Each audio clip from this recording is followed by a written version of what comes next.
താമരശ്ശേരി ചുരം മലയിടിച്ചിലിൽ കോഴിക്കോട് നിന്നുള്ള റവന്യൂ ഉദ്യോഗസ്ഥർ തിരിഞ്ഞു നോക്കിയില്ലെന്ന ആക്ഷേപം. മണ്ണിടിച്ചിലുണ്ടായ സ്ഥലത്ത് വയനാട്ടിൽ നിന്നുള്ള ഉദ്യോഗസ്ഥരാണ് നിലവിലുള്ളത്.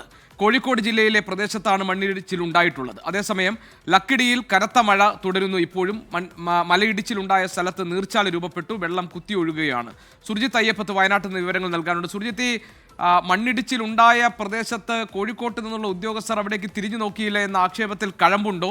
ഇപ്പോൾ ഈ മലയിടിച്ചിലുണ്ടായ പ്രദേശത്ത് എന്തെങ്കിലും പ്രതിസന്ധി ഉണ്ടാകുന്നുണ്ടോ? എന്താണ് നാട്ടുകാരുടെ അവസ്ഥ?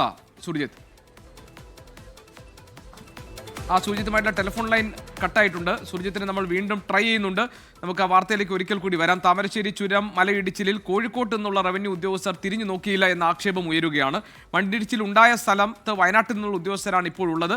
എന്നാൽ മണ്ണിടിച്ചിൽ ഉണ്ടായത് കോഴിക്കോട് ജില്ലയിലെ പ്രദേശത്താണ്. പക്ഷേ ഉദ്യോഗസ്ഥർ അവിടേക്ക് വന്നിട്ടില്ല. അതേസമയം ലക്കിടിയിൽ കനത്ത മഴയുണ്ട്. മലയിടിച്ചിലുണ്ടായ സ്ഥലത്ത് നീർച്ചാൽ രൂപപ്പെട്ടു, വെള്ളം കുത്തിയൊഴുകുകയാണ്. സുർജിത്ത് അയ്യപ്പത്ത് ഇപ്പോൾ നമ്മളോടൊപ്പം ചേരുന്നുണ്ട് വയനാട്ടിൽ നിന്ന്. സുർജിത്ത്, ഈ കോഴിക്കോട്ടെ ഉദ്യോഗസ്ഥർ കോഴിക്കോടിന്റെ ഭാഗത്തുണ്ടായ മണ്ണിടിച്ചിൽ പ്രദേശത്തേക്ക് തിരിഞ്ഞു നോക്കിയില്ല എന്ന ആക്ഷേപത്തിൽ കഴമ്പുണ്ടോ? അതോടൊപ്പം തന്നെ ഇപ്പോൾ ഈ ലക്കിടിയിൽ അതിശക്തമായ മഴ തുടരുന്നു എന്ന വിവരങ്ങൾ നമുക്ക് കിട്ടുന്നു. മലയിടിച്ചിലുണ്ടായ സ്ഥലത്ത് നീർച്ചാൽ രൂപപ്പെട്ടു എന്ന് പറയുന്നു. നാട്ടുകാർക്ക് അത് ബുദ്ധിമുട്ടായിട്ടുണ്ടോ? സുർജിത്ത്, എന്താണ് വിശദാംശങ്ങൾ? ഗോപി, പൂർണ്ണമായും ഗതാഗതം സ്തംഭിക്കുന്ന ഒരവസ്ഥയിലേക്ക് കാര്യങ്ങൾ മാറിയിട്ടുണ്ട് എന്നുള്ളതാണ് ഏറ്റവും പ്രധാനപ്പെട്ട കാര്യം. ഇപ്പോൾ കനത്ത രീതിയിൽ മഴപ്പെയ്ത്ത് ഇടവിട്ട് പെയ്യുന്നുണ്ട്. ഇവിടെ കഴിഞ്ഞ ദിവസം മുതൽ, അതായത് മിനിഞ്ഞാന്ന് മുതൽ ഈ മലയിടിച്ചിലുണ്ടായതിൻ്റെ തൊട്ട് പിന്നാലെ വയനാട്ടിൽ നിന്നുള്ള ഉദ്യോഗസ്ഥ സംഘമാണ് ഇവിടെ ക്യാമ്പ് ചെയ്ത് പ്രവർത്തനങ്ങൾ വിലയിരുത്തുന്നത്. കോഴിക്കോട് ജില്ലയുടെ ഭാഗമായ സ്ഥലമാണ്.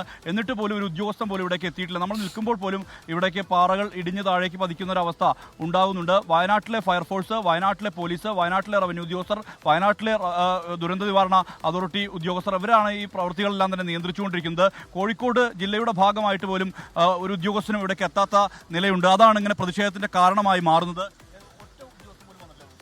ഇല്ലല്ലോ ഇതുവരെ, കാരണം ഇത് അത്രയും വലിയൊരു ദുരന്തം ഉണ്ടായിട്ട് ഈ വയനാട് ചുരം എന്ന് പറയുന്നത്, താമരശ്ശേരി ചുരം എന്ന് പറയുന്നത് കോഴിക്കോട് ജില്ലയിൽപ്പെടുന്ന ചുരമാണ്. അപ്പോൾ കോഴിക്കോട് ജില്ലയിലെ ഭരണാധികാരികളായിട്ടുള്ള ജില്ലാ കളക്ടർ ഇതുവരെ വന്നിട്ടില്ല. വലിയൊരു അനാസ്ഥയാണത്. കാരണം ഇവിടെ വയനാട്ടിൽ നിന്നുള്ള ഉദ്യോഗസ്ഥന്മാർ വന്നിട്ട് ഇപ്പോഴും ഒരു നാഥനില്ലാതെ കിടക്കുകയാണ്. ഇപ്പോൾ കുറച്ച് വണ്ടികൾ തുറന്നിട്ടു, അപ്പോൾ അതിന് കല്ല് വീണ്ടും വന്നു. ആ സമയത്ത് നിർത്തിവെച്ചിരിക്കുന്നു. ഇപ്പോൾ എന്ത് ചെയ്യണമെന്ന് അറിയാത്തൊരവസ്ഥയിലാണ് ആളുകൾ. താഴത്ത് കുടിയും കിടക്കുന്നതിന്, മുകളിൽ കുടിയും കിടക്കുന്നതിന് വല്ലാത്തൊരവസ്ഥയിലാണ് ഇപ്പോൾ വയനാട് ഒറ്റപ്പെട്ട് കിടക്കുന്നത്. അതിന് ശാശ്വതമായ ഒരു പരിഹാരം അടിയന്തരമായിട്ട് കാണണമെന്നാണ് ഞങ്ങൾക്ക് പറയാനുള്ളത്. അതുകൊണ്ടായിരിക്കാം ഇതിലിപ്പോൾ ഒരു ഏകോപനമില്ല. ശരിക്കും പറഞ്ഞാൽ ആ ഏകോപനം നടക്കുന്നില്ല. അതുകൊണ്ട് കലക്ടർ, കോഴിക്കോട് ജില്ലാ കലക്ടർ അടക്കം ഇവിടെ വന്ന് ഇതിനൊരു ശാശ്വതമായ പരിഹാരം കാണണം. ഞങ്ങൾക്ക് അത് മാത്രമാണ് ഈ വയനാട് ജില്ലക്കാർക്ക് പറയാനുള്ളത്. എന്തായാലും അതാണ് ഇവർ ഉന്നയിക്കുന്ന പ്രധാനപ്പെട്ട ആവശ്യവും, നാട്ടുകാരെല്ലാം തന്നെ ഉന്നയിക്കുന്ന ആവശ്യവും അത് തന്നെയാണ്.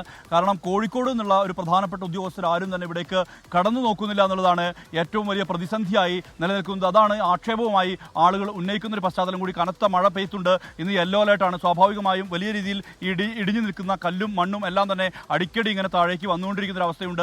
ഗതാഗതം പൂർണ്ണമായി സ്തംഭിക്കുന്ന ഒരു അവസ്ഥയുണ്ട്.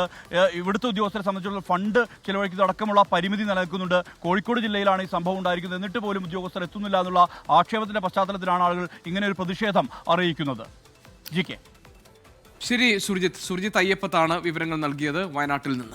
ലോകത്തെവിടെയായാലും ഏത് സമയത്തും 24 വാർത്തകളും ഓഗ്മെന്റഡ് റിയാലിറ്റി പാക്കേജുകളും എക്സ്പ്ലെയിനറുകളും വിശദമായി കാണാൻ ഞങ്ങളുടെ യൂട്യൂബ് ചാനൽ നിങ്ങൾക്ക് സബ്സ്ക്രൈബ് ചെയ്യാം.